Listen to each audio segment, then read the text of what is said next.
Hello everyone. So I'll continue with the next topic in C++, that is constructor and destructors. Okay. So already we studied about constructor in what Java. So whatever you studied, that is the same thing even applicable for C++, even the properties. But only change is destructors.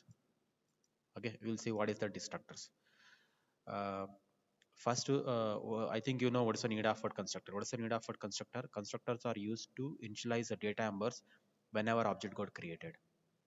If you want to initialize the same value for all the n number of objects we create, then we can go for one concept, and that concept is called as what constructor. Okay, and what's the definition of constructor? So the constructors in C++ is special member functions which are used to initialize what data numbers. So constructors are special member functions which are used to initialize what data numbers, and this will be called whenever you create what object. Okay, so that's the definition of what constructor. Special member function which are used to initialize what data numbers, and that will be called whenever you create an object. That one is called as what constructor. So example class, there is a class with name of text, there is a function with name of text. This one is called as what constructor, and that should be always in what public section. Okay, so in the C++ public, as next you are supposed to use colon. Okay, so now this will going to become a constructor. When this function will be what special function will be what executed whenever you create what object. Okay, yeah. So whereas properties, it's a special member function, same name as that of a class. That is the first property, and that will be executed whenever you create an object. Okay, and it will be in what public section.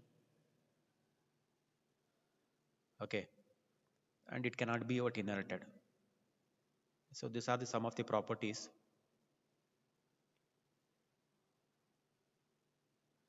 of what constructor.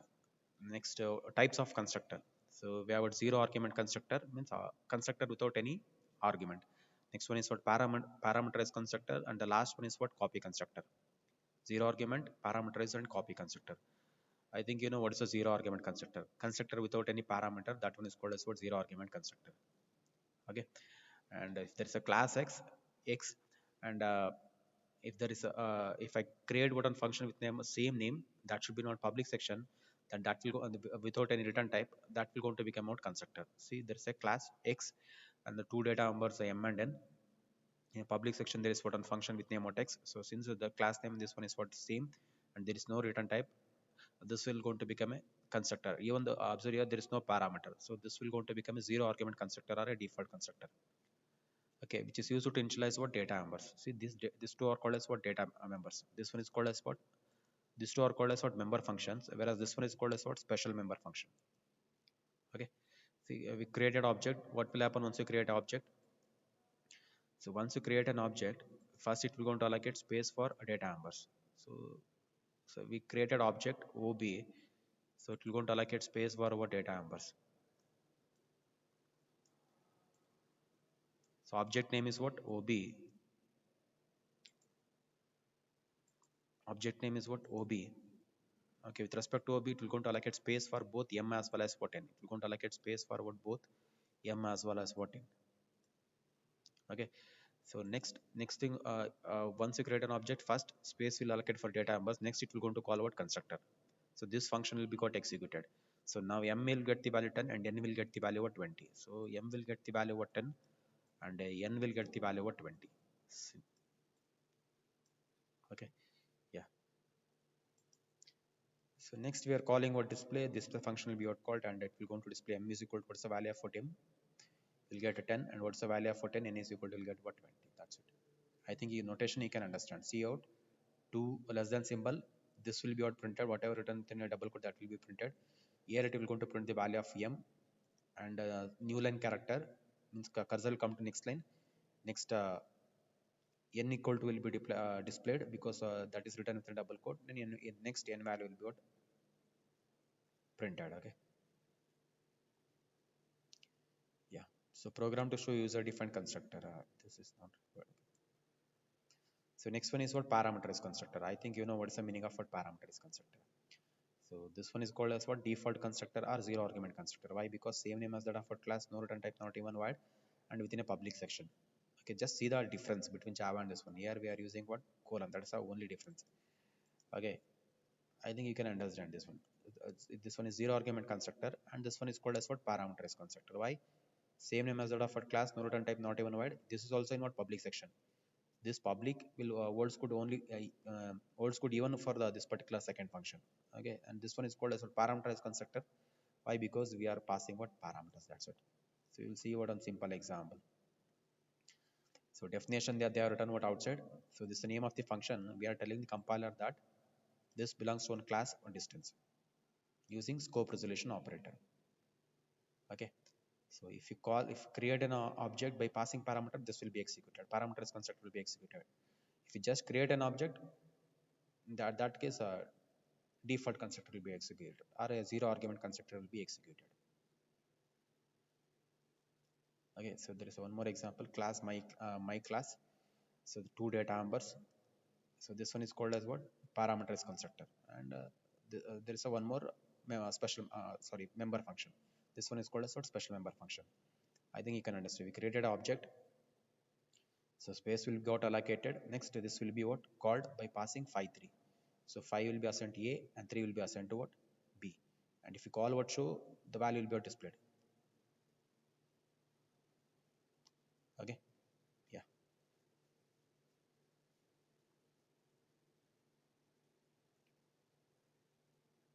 So this is both implicit. This is both are what same. Either you can call in this way or you can call in this way.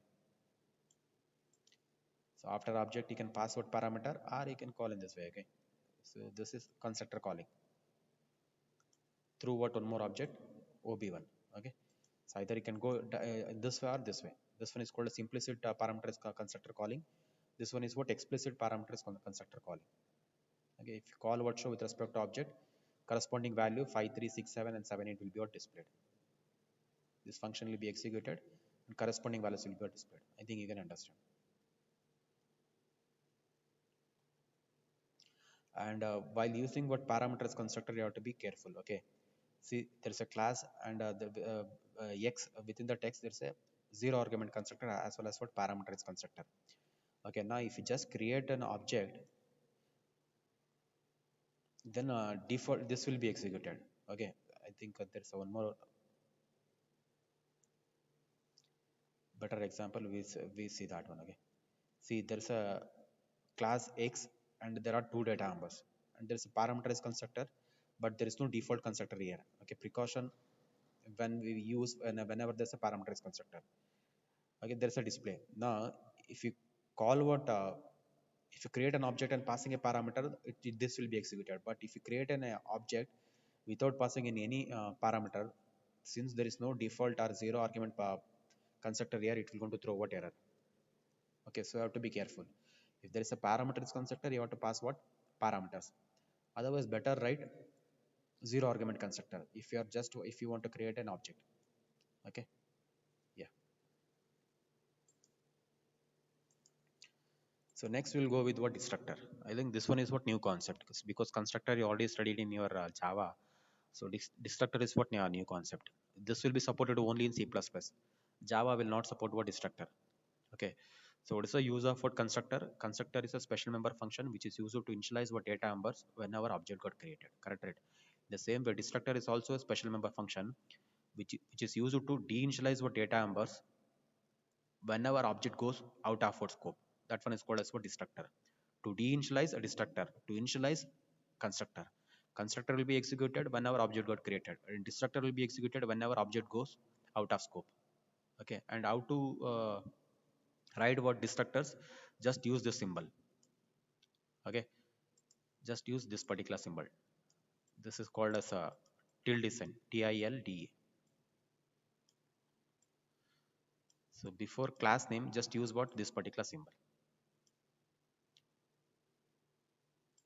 Okay, yeah, that will going to become a destructor. So directly will go with an example. Class X, this is a constructor. When this will be executed whenever you create an object. And see, same properties, same name as the default class, no return type, not even void. That should be in what? Public section. Okay, and only changes you have to use this particular symbol. If you use this particular symbol, that is a destructor. Without that symbol, constructor. Okay, when this will be executed whenever you create an object, and when this will be executed whenever object goes out of scope, your destructor will be executed. So there is a main. Now object got created. Once you create an object, what will happen? This will be executed. Okay. Now when this object goes out of scope, this particular line, closing bracket of what main, your object goes out of scope. Okay. At that time, your destructor will be executed. So we can use this one to deinitialize our data numbers. Okay. So this particular line, this OB will go out of scope, and at that time it will go to execute what destructor. This will be executed. Okay. So you'll get output object created once you create an object. Before this closing bracket, your destructor will be executed. Therefore, you'll get message object destroyed and program terminates. Okay. Yeah. This is with respect to our destructor. I'll continue with next topic in the next video. Thank you.